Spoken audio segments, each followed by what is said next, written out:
接下来新闻镜头带您来看看美国。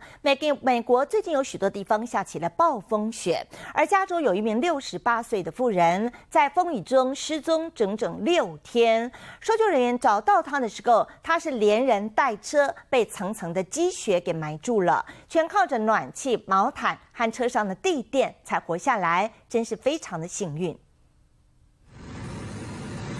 直升机不断盘旋，努力在银色大地中进行搜索。北加州布尤特郡一名妇人已经失踪6天，家人心急如焚。This morning we thought she was probably dead. 失踪的68岁妇人宝拉患有失智症，她在9号开车出门，从此音讯全无。家人发了寻人启事，整个镇也动员找人，但随着气温下降，希望也越来越渺茫。Everybody was nervous. We were all kind of freaking out. It just felt like we were doomed.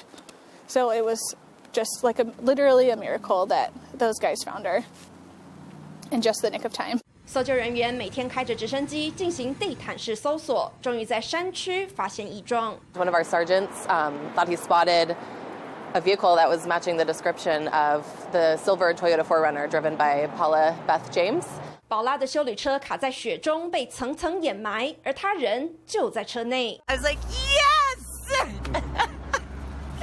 Yes, it was so exciting. She was awake and conscious, and she looked at them and she said, "I'm very cold. I hope you brought a blanket."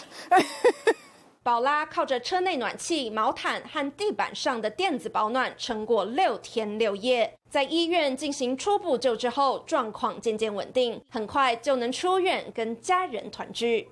民视新闻曾若琪综合报道。